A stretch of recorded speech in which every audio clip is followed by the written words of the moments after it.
Jadi, karena kita commodity based, country yang ekspor, komoditi sangat banyak, jadi US dollar ke rupiahnya kita masih relatif terjaga. Melemah sedikit tapi dibandingkan mata uang asing tidak, begitu melemah sebanyak mereka. Dari sisi energi pun kita bahan bakar cukup menggunakan dengan batu bara lokal sehingga tidak perlu mengimpor, sehingga harga listrik juga tidak terlalu naik. Dari segi pangan walaupun harga naik, kita tidak terlalu bergantung kepada impor yang dari, Ukraine atau Russia, sehingga harga pangan pun walaupun naik tidak senaik mereka.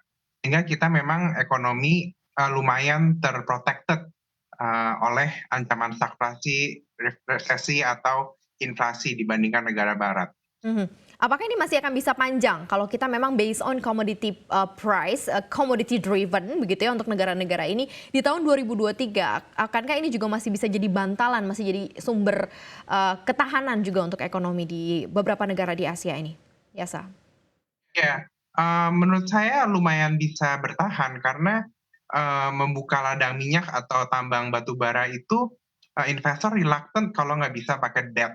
Dan debt ini sangat susah didapat zaman sekarang di sektor tersebut karena ESG.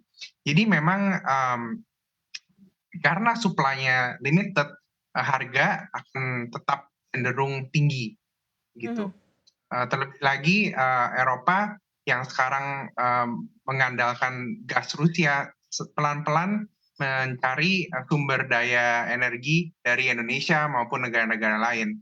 Jadi demand juga masih, tinggi. Seperti apa? Mhm. Tadi kita tahu bahwa memang currency akan cukup tergejolak begitu ya, Syarul juga sudah menyampaikan yang sama. Anda melihatnya seperti apa dari, based on oil price ini yang akan melesat pastinya karena OPEC sudah, menentukan begitu ya kebijakan OPEC Plus untuk produksinya, adanya kebijakan, The Fed yang juga hawkish ini pastinya akan memberikan, inflasi dan inflasinya juga cukup besar. Di Indonesia aja naik harga BBM kemarin juga cukup besar. Bagaimana nanti daya tahan terhadap, currency-nya? Kemudian, kalau dilihat dari dalam negeri begitu concern-nya untuk, rupiah sendiri Anda melihatnya seperti apa, Yasa?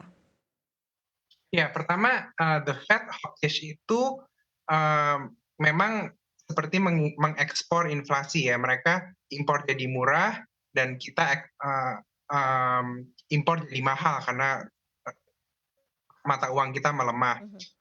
Dari sisi harga minyak pun, harga minyak yang tinggi melemahkan, mata uang yang mengimpor dan menguatkan mata uang yang mengekspor.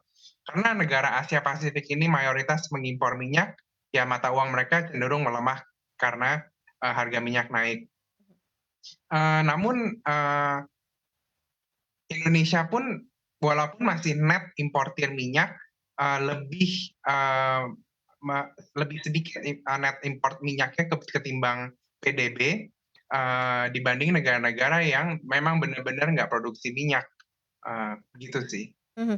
Negara-negara kecil atau negara-negara yang, mmm, tidak, produksi batu bara atau minyak atau gas substitusi dari energi tersebut.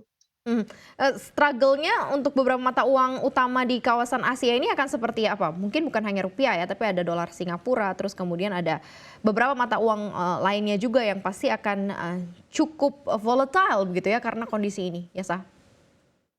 Ya, betul. Jadi satu, yang lebih, selain negara itu tidak produksi minyak, mereka cenderung punya hutang yang besar.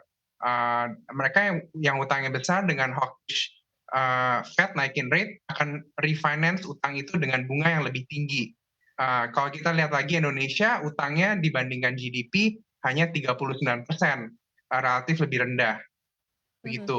Kedua, eee, kepemilikan asing oleh atas ekuitas maupun utang negara, dengan rate-nya naik, ada capital outflow, Indonesia lebih relatif capital outflow, kecil dibandingkan dahulu. Nah, kalau negara-negara lain yang, kepemilikan asing atas ekuitas dan surat utangnya tinggi, begitu capital outflow, mata uang mereka akan, kena dampak jauh lebih berat, Mhm. gitu. Mhm.